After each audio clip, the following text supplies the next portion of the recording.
Welcome to the RacketHive Podcast, where we talk about all things badminton, from just like grassroots to graduate. I'm your host, Kenneth Lam, and today we're diving into inspiring story of resilience, passion, and pursuit of excellence. Joining us have Safin, a 21 years old badminton player from Finland. And Safin started his journey in a small town where badminton wasn't well known, but his determination has taken him to Denmark Center of Excellence, where he now trains full-time while balancing online studies at the University of at the University of Southern Denmark. Today, Stefan will share his insight on being a student athlete, growing badminton in less traditional region, and using social media to promote the sport. Stick around for tips and elevate your game, whether you are a beginner, intermediate, and advanced player. Hi, so Stefan, how are you today? I'm fine. Thank you for having me in the podcast. Amazing. Safin, can you tell us more about like how in badminton began? Like what motivates you to pursue in a country where it's not as popular? So I started probably playing when I learned to walk. Basically, my father started coaching me, a former player, but he didn't play like professionally or anything. But he really liked the sport, and basically he just took me to the hall and gave me a racket, and I just started, first playing alone, then maybe hitting a little bit with him. And after I think I really liked the sport, but it was nothing serious at the beginning. I was there because my father was in the hall. After a few years, I started playing more and more. I think my tournament was when I was age of 8. So that's like 13 years ago. It's a long time. And I still remember my first match. It was a guy he was my age, and I lost the first match. It was quite a tight match, but it was still fun, I remember. And yeah, I've been playing basically ever since. I don't think I have ever had like more than 2 weeks without badminton. So I've been playing, and yeah, I have never even had like motivational problems. So it has always been kind of fun to play. Sometimes you have your ups and downs, but most of the time it's been like fun, I would say. Yeah. What was the transition like moving from Finland to Denmark and joining the Center of Excellence? For me, it was a very big transition because where I come, it's a small town called Pietarsaari. In Swedish, it's called Jakobstad. It's 500 kilometers north from Helsinki, so it's very far there. And my father was coaching me my whole life, and then I was also playing with my brother a lot. He was also playing badminton there, and we had other players there, not that high level. So we didn't have players, especially at my level, and that's the reason why I choose to move. One reason for Denmark is obviously because I'm also studying here. Another option was to go to Helsinki. I think badminton-wise, I can improve even more because I'm in Denmark. It's like the best country in Europe for badminton, I would say. I was here 3 weeks during the summer, like trying out in the Center of Excellence, and I really like the training. I think the coaches are very good. They are very knowledgeable, and they give a lot of technical tips, which I never knew before. So I have already learned a lot in just 2-3 months. For the audience context, like, does that mean like Finland is not like big in badminton? So everyone who are wanting to play seriously in Finland, they will all move to Denmark. I think it's not always like that. I think at the moment we are like improving as a country, but they all live in Helsinki and then they practice together. But obviously, if you really want to become good or have a very high quality training, I would say it's a good idea to go abroad. You don't have to, live here permanently. You can also go here for 2-3 weeks and learn something new. But I think it's always good try out the different environment and see if you like it or not, because in every country there is like a kind of traditional way of doing things. So in Finland maybe we also have some ways which we always play badminton, but when you come to Denmark it's like they have such a long history of playing, and then they know a lot of small details which we never even thought of. So how do you manage like your schedule between full-time training and online university studies? So I have to say it's been sometimes a little bit hard, because obviously I have homework and I'm mostly studying online, because my university in Odense, it's like 110 kilometers away from here. It takes like at least 2 hours, but public transport. So I cannot go there every day.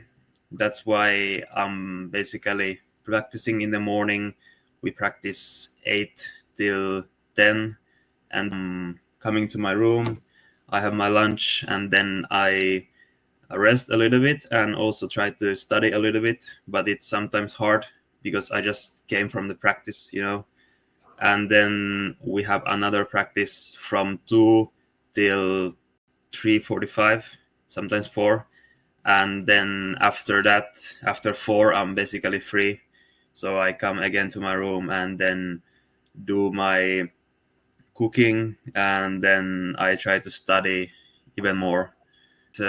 It's not always easy, of course. Sometimes some days we have a harder trainings, then maybe I have to study a little bit less. Sometimes in the weekends I'm more free, then I can study more. And another thing, I have to my university, it's called University of Southern Denmark. They have a support system for elite athletes, so they give a lot of support for that. You can basically change some deadlines if you have like an assignment, or if you have like a exam, you can change the deadline. So if you have a tournament at the same time, for example, that's really good as well. Amazing. So do you just from the uni saying that I need to training, that's why I want to delay a deadline? Yeah. Is that... I didn't have to do it yet, but if I have that kind of situation, then I can do it for sure. Amazing. Not a thing for abuse, but it's definitely a privilege for you guys to use when you guys are just out of breath sometimes.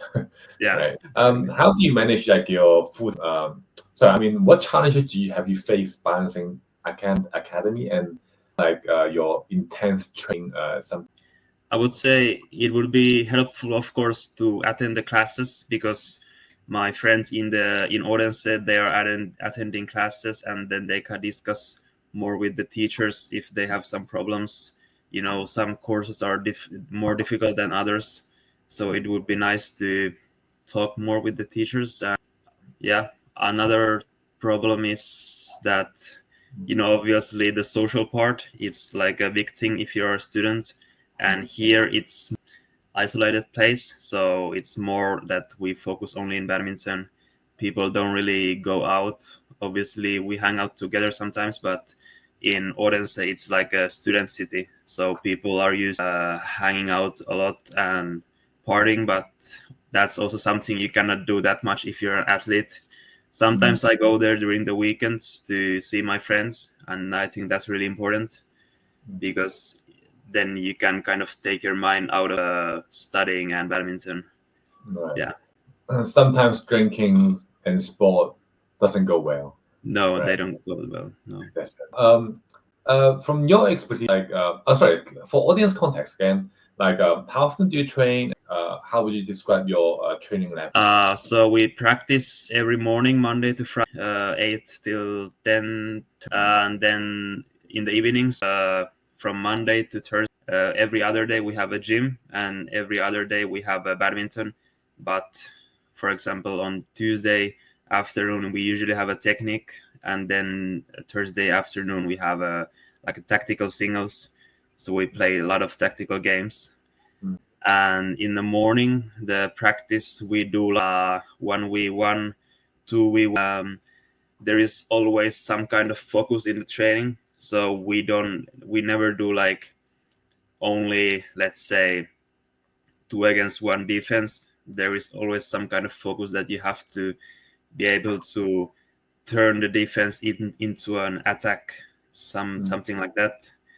And then we get a lot of tips every training session, so the coaches are like involved in the training, so that helps a lot. And usually during the tournament period, maybe shorter intervals, so we do probably 30 seconds till maybe 45 seconds till 2 minutes.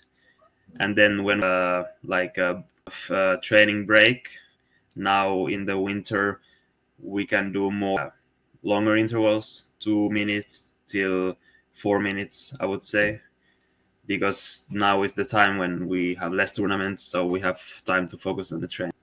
For us, like for a normal advanced player, what are the drills that you would recommend us to when we are just like in the leisure centers?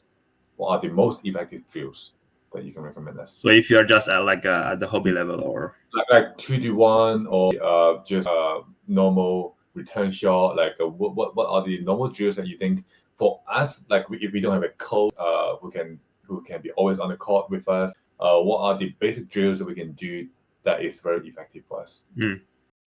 I think if you want to improve your physicality, then you can do for example multi-shuttle training. So you grab like 16-20 shuttles, and then you just feed all over the court. You can do attacking drills, so the one who is working, he's attacking. Or you can do defensive drills, so the feeder is hitting downwards and making it hard for the worker to hit everything back. And then if you want to work in your consistency, you can do like 2 against 1, so the shot die so fast. You can do 2 against 1 defense, 2 against 1 attack. Those are really good. Also, if I think like hobby level player, and if you really want to improve it, focus in technical training as well. So if you have a coach, that's also of course better. But if you don't, you can search from YouTube and then go with your friends and then try something out, see how it feels to hit the shuttles and mimic the pro players. And if you do the technique training, I would recommend also doing the multi-shuttle training. So with that, you get a lot of repetition. Yeah. So can I just again like that with 2-1 and also and then multi-shuttle training. Have you done that before?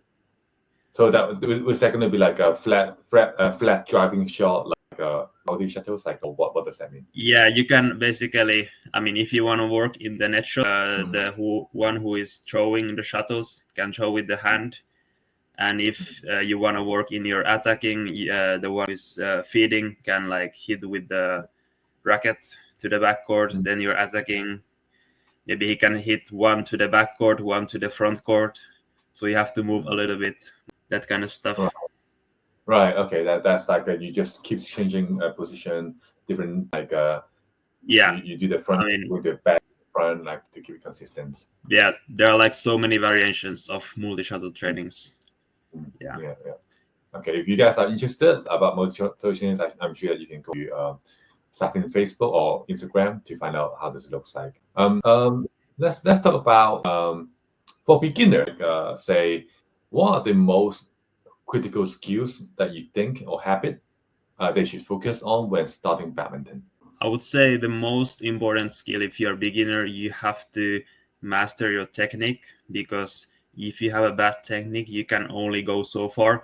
But if you improve your technique, for example, your grip, forehand grip, backhand grip, and then your footwork is really, really important.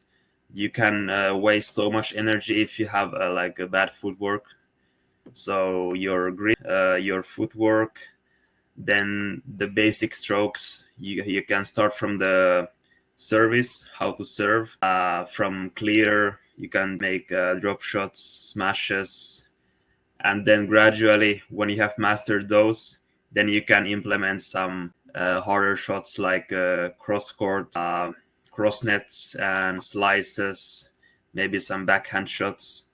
but I would start with the basics. Yeah. But So- it's not always fun to start with the basics, but that's really important if you really want to improve. Right. So to conclude, it's going to be on the footwork, drop shot, and then the high shot, right? Is that the and basic? then how you hold the racket, the grip. How you hold the racket? Okay, there you go, guys. That's how. Sure. That guess you guys can go for. How about for a beginner's pivot to intermediate? Like, what do you think is the differences? Like how, like after they master all the drop shot or like kill shot, like what do you think is the next thing that they should go for after the footwork? I think after the beginners, you have to work in your consistency. So you have to just make like they have this 10,000 hour rule. So you just have to make so many shots that you don't miss anymore.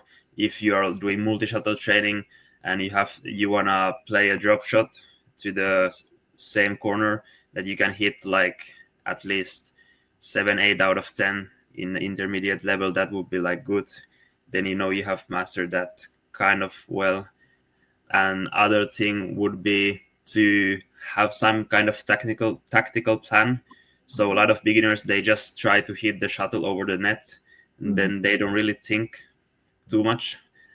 You should think more if you go to the intermediate level, because badminton is like, some people call it like a chess. So it's really hard for the brain as well. Even at pro level, like we have to think so much. So intermediate level, if you notice your opponent has a weak backhand or he's strong from the forehand smash, then you kind of have an idea where you should play, where you should not play, that kind of stuff. If he has a good net shots, like net spins, maybe don't play there. So you just have to be smarter and think more, in the court. And also the physical part is like, badminton is one of the hardest sports in the world. A lot of people don't know that, but if you go higher in the level, you really have to have your basic stamina, some kind of speed, and some balance. You can do some balance training, coordination, so you don't get injured. So there's a lot of stuff. Yeah. You mentioned about tactical. You mentioned about thinking a lot when it comes to playing badminton. Can you tell us like where does the thinking occur? Like where should we first practice, like on what you think first? Because thinking is not what beginners usually do.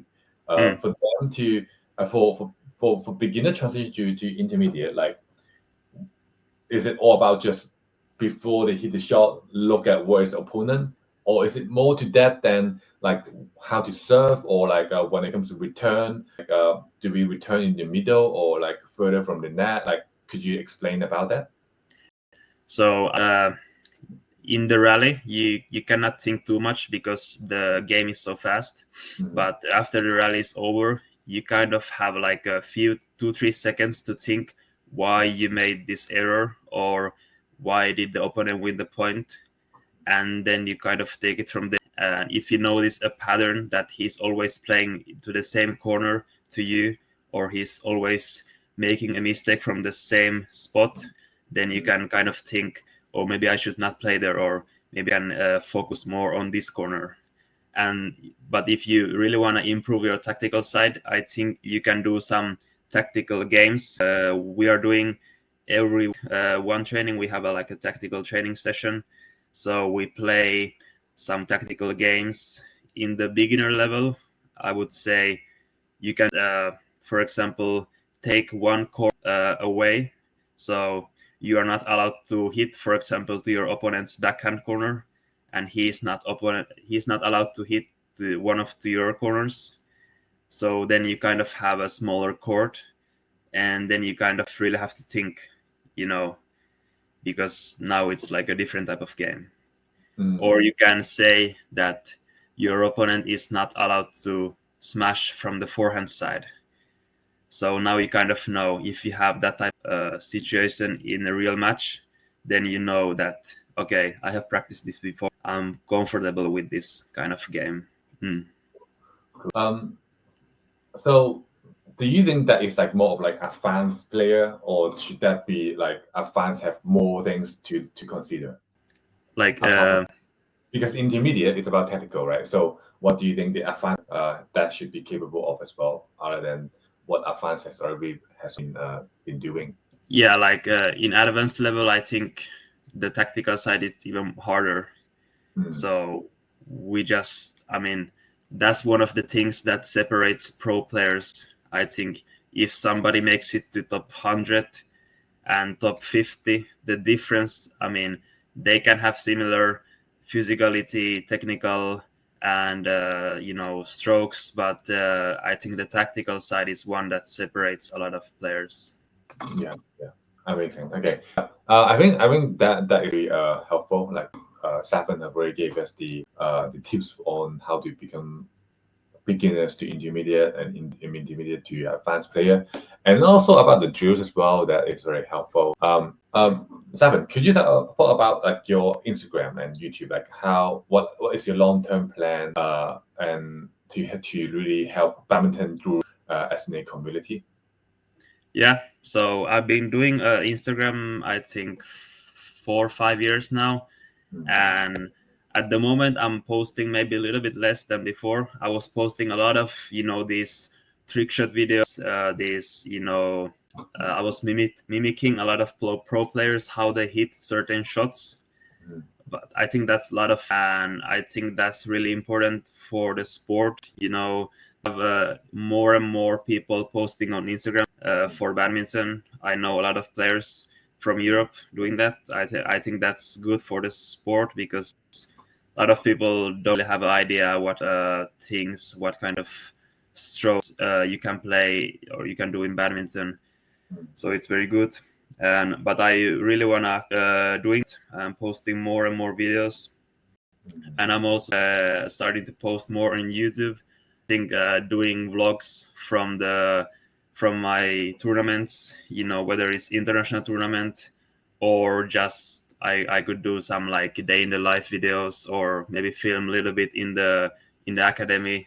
I think that would be really nice way to promote the sport, and also to show my friends and family in Finland how is it going here. Amazing. Yeah. So just Safin has actually just 10K in on Instagram follower. So for our club owner to learn from you about creating a social media plan for themselves. I know you have your own social media schedule, but then some of our club owners, they might want to grow their social media to attract or create more impression for the club. What would you recommend them to post, or what value or content that you think that they should post to attract more audiences? Yeah. So I would say the biggest audience in badminton, it's obviously in Asia. I also have a lot of followers from Asia. So when you post, you should use hashtags which are related to Asian countries. So you can post something like badminton India, badminton Indonesia, bulu tangkis, that kind of stuff. Then people there will see it more. You can also hashtags of some famous players, also from Europe. But if you want to really have a lot of followers, then it's easier to gain them from Asia. Then another thing is you have to focus on the angle of the video. I think it can make a huge difference if you have a right angle for the shot. So I think like side angles work really well in badminton. If you're not too far away, but you kind of show the speed of the shuttlecock, or if you're doing like a trick shot that they can really see it, you can experiment with it. But the angle is really important. And I mean, the camera doesn't matter too much. You can just basically record with the phone. Also, the lighting is important. If you have a good lighting in your hall, you're lucky. And yeah, if I talk about the ideas, you can make videos where you mimic some pro players. So you can make like how to play smash like Victor Axelsen, or Axelsen trick shots, or like Setiavan drop shot. You can make that kind of stuff. So the audience, they already know the player, and then you're kind of mimicking him. So that works really well. I have done a lot of those videos where I'm mimicking like a service of some pro player, and those did really well. And I think badminton, you can also experiment a lot. So you can try different strokes which have not done before, or which are pretty unpopular, and you can post about them. So then other people will see it. Amazing tip. So different strokes, trending hashtag that Yeah. is related to badminton, and YouTube influence the best video views and then create our views. So that is the golden nugget, guys, that you can learn from Safin, that you can use it, just shoot it in your regular club night, and then post it on social media to attract your local players. Right. So Safin, like, what are your personal goals for the future, like both in badminton career and beyond? My personal goal, I mean, in Finland, I'm from a small town, as I said, and badminton big there at all. So my goal is to win the national championships one day. I think that would be really, really big thing for me. And I want to show that even if you come from a small place, you can still do it. And another thing, in international level, I would like to start to qualify for the main draws more in the future. So at the moment, I'm playing mostly future series, international series level. There, you start from the qualification, and then you have to win usually 3 matches a day, and then you are in the main draw. So that's my goal, to do more in the near future, and then after 2 years, maybe reach the top 300, and then reaching top 100. That would be really nice one day in the future, and then participate in the major competitions, European championships, world championships. Yeah, those are some of the things. And just travel all over the world and enjoy playing badminton and meeting a lot of people there. Amazing. That's something that you look forward to seeing you grew to top 100. There's a lot of hard work that I can see that you contributed already, like not to eat there, not to party out, and have to train every single day. Yeah. And that thing is actually making what you do to become a top elite player. If you could give one piece of advice to someone dreaming of becoming a top level badminton player, what would that be? I would say that's a hard question. You really have to remember why you started this sport. So all of us, even me, like all the players, we face a lot of hard times. Sometimes we lose. Of course, I have lost many matches, but you always have to remember why you started this sport. You started the sport because you thought it was fun, and I think you should keep it that way. So if things are going bad, remember to have fun and experiment with maybe new strokes, new technical things, tactical things, so you keep your motivation high, and that way you can improve.